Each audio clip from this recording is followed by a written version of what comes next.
मृदा शरण में आर्य स्कूल छानीबड़ी की यूट्यूब क्लासेस में आप सभी का एक बार फिर से स्वागत है। अपना जो टॉपिक चल रहा था सोइल इरोजन, तो सोइल इरोजन यानी soil erosion, type of soil erosion और मृदा क्षरण को उत्पन्न करने के लिए जो उत्तरदायी शक्तियां हैं वायु और जल, उसमें वायु के द्वारा जो मृदा अपरदन होता है उसके बारे में हमने पढ़ लिया है। आज का जो अपना टॉपिक रहेगा वो रहेगा वायु द्वारा मृदा क्षरण को प्रभावित करने वाले कारक। तो हेडिंग रहेगी अपनी वायु द्वारा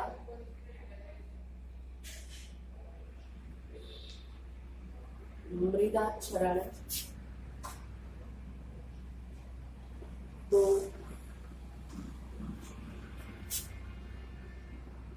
प्रभावित करने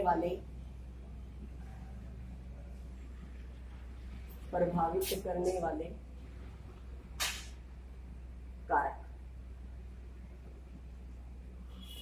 और वायु द्वारा मृदा क्षरण को प्रभावित करने वाले जो कारक है वो निम्नलिखित है।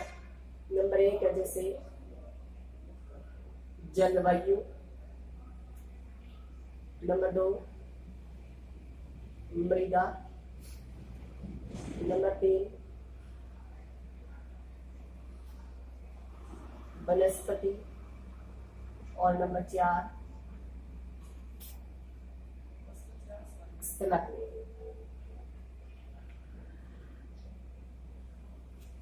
ये वायु के द्वारा होने वाले मृदा क्षरण को प्रभावित करते हैं।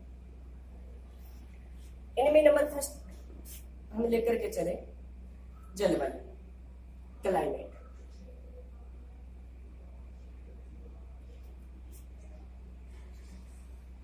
क्लाइमेट में देखिए हमारे पास में 2 क्षेत्र है। एक ऐसा क्षेत्र है जहां शुष्क जलवायु यानी कि शुष्क जलवायु वाला क्षेत्र है, और दूसरा क्षेत्र ऐसा है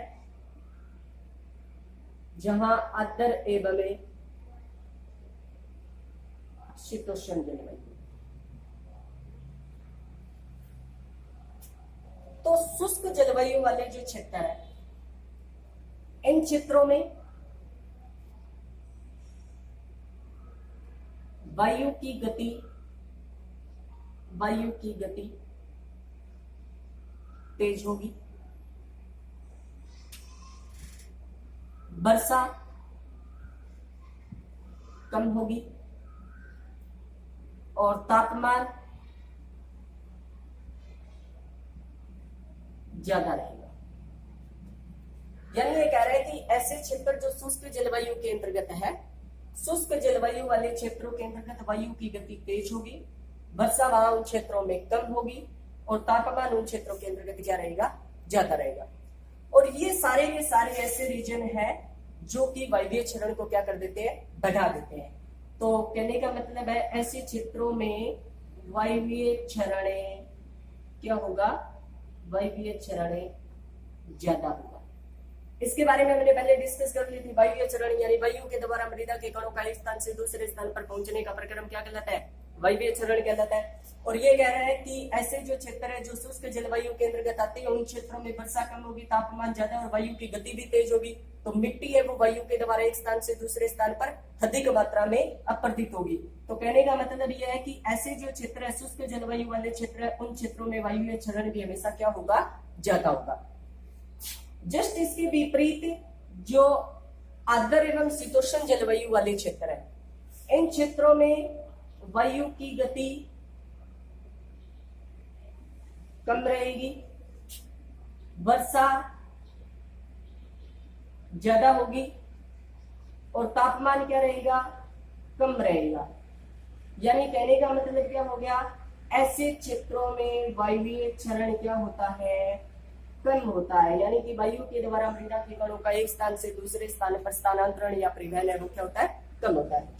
तो जलवायु में ये 2 चीजें दिमाग में रखनी है। जलवायु वायु द्वारा मृदा क्षरण को प्रभावित करने वाला एक प्रमुख कारक है। ऐसे क्षेत्र जो शुष्क जलवायु के अंतर्गत आते हैं उन क्षेत्रों में वर्षा कम होती है, तापमान ज्यादा और वायु की गति तेज होती है। फलस्वरूप ऐसे क्षेत्रों के अंतर्गत वायवीय क्षरण भी क्या होगा, ज्यादा होगा। जबकि इसके विपरीत आर्द्र शीतोष्ण जलवायु वाले क्षेत्र जहाँ वायु की गति कम, वर्षा ज्यादा और तापमान कम रहता है, तो ऐसे क्षेत्रों में वायवीय चरण क्या होगा? कम होगा। तो शुष्क जलवायु में वायवीय चरण ज्यादा होता है और आर्द्र शीतोष्ण जलवायु वाले क्षेत्रों में वायवीय चरण होता है वो क्या होता है? कम होता है।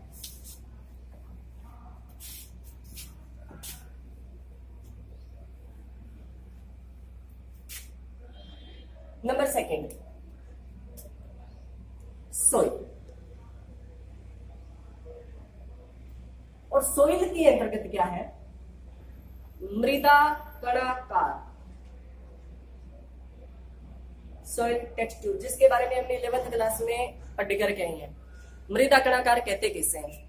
भी कोई भी मिट्टी है वो बालू, सिल्ट या कले या तीनों ही प्रकार के कणों से मिलकर के बनी होती है। तो किसी भी मृदा में बालू, सिल्ट और कले कणों की अपेक्षिक अनुपात को ही क्या कहते हैं? मृदा कणाकार कहते हैं। तो मृदा कणाकार। सेकंड, मृदा नमी। मृदा के अंतर्गत नमी की मात्रा कम है या ज्यादा है। तो ये जो कारक है ये ऐसे हैं मृदा के, मृदा कणाकार है, मृदा नमी है, या फिर एक और भी आता है जैसे मृदा की जल धारण क्षमता, जो वायवीय चरण को क्या करते हैं? प्रभावित करते हैं। अब हमारे पास में दो फील्ड है। एक फील्ड है वो है बलुई मृदा वाला, बलुई मृदा, और दूसरी तरफ हमारे पास में जो सोइल है वो है कले, यानी कि दूसरा जो फील्ड है वो कौन सी मृदा वाला है? कले मृदा वाला है। बलुई मृदा के अंतर्गत मृदा कणाकार, यानी कि मृदों के कणों का आकार है वो क्या होता है? बड़ा होता है। मृदा कणाकार क्योंकि बलुई मृदा वो होती है जिसमें कुल मृदा कणाकार में लगभग 85% तक किसके कण उपस्थित हो? बालू के कण उपस्थित हो, और बालू के कण होते हैं वो आकार में क्या होते हैं? बड़े होते हैं। तो ऐसे जो मृदा है, बलुई जो मृदा है, बलुई मृदा के अंतर्गत है वो कणाकार क्या होते हैं? कणों का आकार क्या होता है? बड़ा होता है, कणाकार बड़े होते हैं। सेकंड, इसकी जल धारण क्षमता, जल धारण क्षमता कम होती है।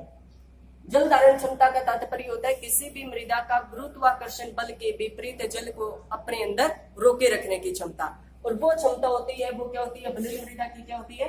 कम होती है, क्योंकि कण आकार में बड़े होते हैं और बड़े कण होते हैं तो उनके बीच में स्पेस होता है, जिसकी वजह से जल आसानी के साथ में क्या हो जाते हैं? जल आसानी के साथ में नीचे चला जाता है। तो जल धारण क्षमता इसकी कम होती है। और साथ ही कार्बनिक पदार्थ की मात्रा भी क्या होती है? इसके अंतर्गत कार्बनिक पदार्थ की मात्रा भी कम होती है। और कार्बनिक पदार्थ की मात्रा कम है तो मिट्टी के कण वो आपस में समुच्चय नहीं बना पाते, यानी कि उनका समुच्चय नहीं बन पाता है। तो ये सारे के सारे ऐसे रीजन है जिसकी वजह से जो बलुई मृदा है, बलुई मृदा के अंतर्गत हमेशा वायवीय चरण क्या होता है? ज्यादा होता है, वायवीय चरण ज्यादा होगा। तो हम लिख सकते हैं ऐसे क्षेत्र जो बलुई मृदा वाले हैं तो इन क्षेत्रों की मृदा के अंतर्गत कण आकार में बड़े होते हैं, जल धारण क्षमता कम होती है और कार्बनिक पदार्थ की मात्रा कम होती है। फलस्वरूप बलुई मृदा वाले क्षेत्रों के अंतर्गत वायवीय चरण ज्यादा देखने को मिलता है। जस्ट इसके विपरीत जो कले मृदा है, कले मृदा के कण होते हैं वो आकार में क्या होते हैं? छोटे होते हैं। दूसरा, इसमें कार्बनिक पदार्थ की मात्रा क्या होती है? ज्यादा होती है, और कार्बनिक पदार्थ की मात्रा ज्यादा होती है तो वो मृदा के कणों को क्या बना देती है? समुच्चय बनने में सहायता करती है, समुच्चय बन जाते हैं। और मिट्टी के कण जब समुच्चय बन जाते हैं तो वो आसानी से क्या नहीं होते हैं? अपरदित नहीं होते हैं। थर्ड, इसकी जल धारण क्षमता होती है वो क्या होती है? ज्यादा होती है, जल धारण क्षमता ज्यादा होती है।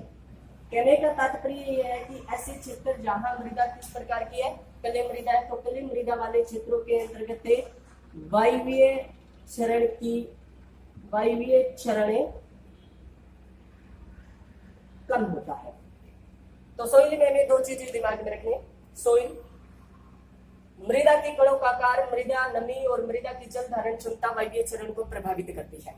ऐसे क्षेत्र जिनके अंतर्गत बलुई मृदा पाई जाती है उन क्षेत्रों के अंतर्गत कणों, मिट्टी के कणों का आकार बड़ा होता है, उनकी जल धारण क्षमता कम होती है और कार्बनिक पदार्थ की मात्रा भी कम होती है, जिसकी वजह से ऐसे क्षेत्रों की मृदा में वायवीय चरण ज्यादा देखने को मिलता है। इसके विपरीत कले मृदा जहाँ कार्बनिक पदार्थ की मात्रा ज्यादा, जल धारण क्षमता ज्यादा, कण आकार में छोटे होते हैं, फलस्वरूप ऐसे क्षेत्रों की मृदा में वायवीय चरण क्या होता है?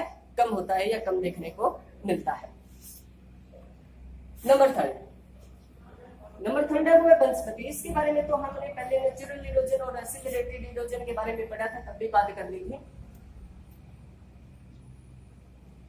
वनस्पति, वनस्पति के अंतर्गत हमारे पास में जैसे दो फील्ड है, एक ये वाला फील्ड है और दूसरी तरफ हमारे पास में ये वाला फील्ड है। इस वाले फील्ड के ऊपर किसी भी प्रकार की वनस्पति नहीं है, यानी कहने का तात्पर्य ये जो क्षेत्र है ये किस प्रकार का है, वनस्पति रहित क्षेत्र है। जबकि इसके विपरीत इस प्रकार ये जो मृदा है, इस मृदा के ऊपर किसी भी प्रकार के पेड़ पौधे या घास वाले पौधे या किसी भी प्रकार की फसल है वो क्या कर रही है, ग्रोथ कर रही है, यानी कि ये क्या है, वनस्पति युक्त क्षेत्र है। तो दो प्रकार की सुविधा हमारे पास में होगी। एक प्रकार है मृदा का वो ऐसा है जिसके ऊपर क्या है, वनस्पति है, यानी कि वो कौन सा क्षेत्र है, वनस्पति युक्त क्षेत्र है। और दूसरा जो क्षेत्र है वो क्या है, वनस्पति रहित क्षेत्र है। अब यहाँ देखिए ये पेड़ पौधों की जड़ें हैं, ये मिट्टी के कणों को क्या है, आपस में बांध करके रखेगी। और साथ में ही होती है जो पेड़ पौधे जो भूमि के ऊपर ग्रोथ कर रहे हैं वो वायु की गति को क्या कर देंगे, कम कर देंगे। फलस्वरूप ऐसे क्षेत्र जो वनस्पति युक्त होते हैं, ऐसे क्षेत्रों की मृदाओं के अंतर्गत वायवीय क्षरण कम देखने को मिलता है, वायवीय क्षरण कम होता है। जबकि इसके विपरीत ऐसे क्षेत्र जो वनस्पति रहित है, इन क्षेत्रों में किसी भी प्रकार की वनस्पति नहीं है, तो ना तो यह वायु की गति जितनी तीव्र गति से वायु बह रही है उतनी तीव्र गति से बढ़ेगी, क्योंकि किसी भी प्रकार का अवरोध नहीं है।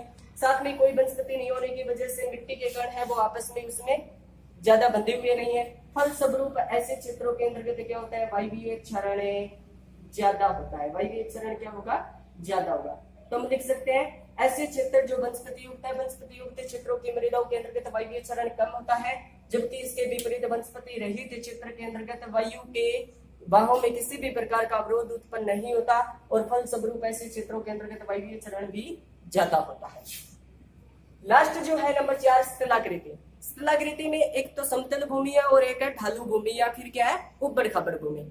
तो समतल भूमि की अपेक्षा ढालू भूमि में या उबड़ खाबड़ भूमि में हमेशा वायवीय क्षरण क्या होता है, ज्यादा होता है। तो वायु द्वारा मृदा क्षरण को प्रभावित करने वाले 4 मुख्य कारक रहेंगे, जलवायु, मृदा, वनस्पति और स्थलाकृति।